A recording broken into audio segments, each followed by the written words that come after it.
Bila jumpa orang pertama, kau memang otak kau ni nak close ni.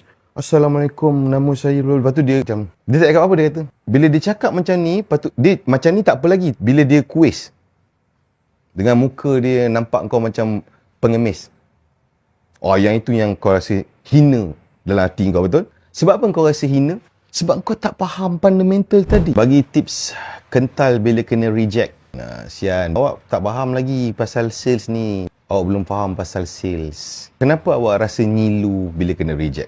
Sebab awak tak faham fundamental sales. Saya bagi awak satu formula. Catat benda ni. Kalau kat tempat lain orang bayar tau ni. Tapi saya ni saya bagi per je. Tapi kau guna dalam hidup. Tapi kasar sikit bahasa dia supaya masuk dalam kepala otak kau. Dalam jualan, dia ada satu formula. Nama dia adalah each no will bring the fuck yes. Bila kau tak faham maksudnya apa kerja ni? Mindset kan kau tengok beza. Bila kau dengan wajah kau yang jinak tu, bila kau pergi jual, pagi ni saya ingin membuat jualan sebanyak RM1,000. Okay, kau punya impian pagi-pagi lah, baju masuk alam, semangat. Okay, lepas tu kau pun keluar pergi jumpa orang. So bila jumpa orang pertama, kau memang otak kau ni nak close ni. Assalamualaikum, nama saya Rul. Lepas tu dia macam, dia tak cakap apa, dia kata. Bila dia cakap macam ni, dia macam ni tak apa lagi. Bila dia kuis, dengan muka dia nampak kau macam pengemis. Oh, yang itu yang kau rasa hina dalam hati kau, betul? Sebab apa kau rasa hina? Sebab kau tak faham fundamental tadi. Dia macam ni tak apa tau. Dia jangan ni macam ni je. Ini nyilu. Kalau macam ni tak apa, dia macam ni. Ini nyilu. Kenapa kau ada rasa nyilu? Sebab kau tak faham fundamental sales. Tapi kalau kau faham, kau akan rasa apa? Setiap kali orang reject aku, ini adalah berita baik. Sebab aku akan jumpa orang yang akan beli produk aku. So, nak jumpa lagi lah. In fact, sampai tahap apa tau saya pernah buat. Saya pergi jumpa orang, saya terang cakap, bang, ini saya memang nak cari orang reject saya, bang. Tolong bang, reject saya. Sampai pening brother tu. Reject kenapa pula? Tolong bang, reject saya bang. Ini saya punya impian saya, sebab saya jual barang bang. Jadi bila saya pergi jumpa orang, saya nak close sale. Bila saya tak dapat sale, saya jadi sedih bang. Jadi saya nak train diri saya nak jumpa orang terus reject. Abang tolong reject saya bang. Jangan macam tu. Kau jual apa ni?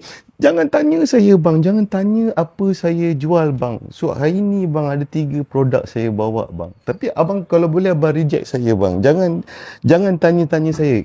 Jangan macam tu. Tengok jap kau buat apa ni? Kau dah lama kau berniaga ni. Saya hari ni bang belum ada lagi orang nak cakap dengan saya. Saya bukan nak minta orang beli bang. Saya nak minta orang reject je. Cukup lah.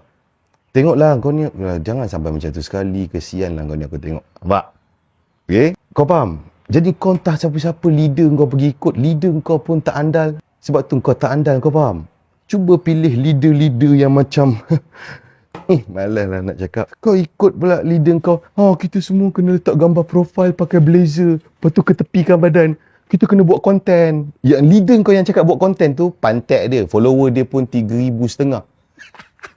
3,500 follower. Tapi kira dia handal daripada kau lah. Okey lah tu sebab kau 200. Ikut saya akan tunjuk awak macam mana untuk buat follower 3,500. Sebab awak jangan melawan. Sebab awak 200 je sekarang ni. Saya lagi handal daripada awak. Awak buat macam ni.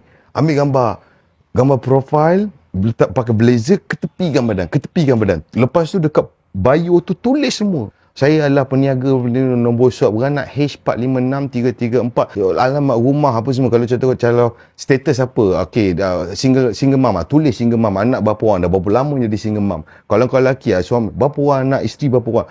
Saiz kasut berapa. Tulis, semua tulis kat situ. Faham? Tulis CEO mentimun. Padan muka. Ikut leader tak andal. Lagi satu, korang ni kena ada taste lah sikit. Faham tak?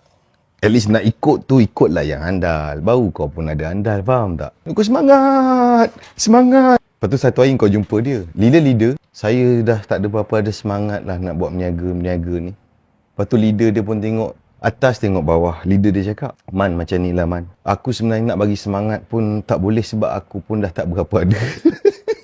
Leader pun tak ada semangat. Mampui, eloklah. Duduklah korang dua-dua tu dalam bilik gelap, terapung, sogol, terperosok 7 kerat bumi. Faham?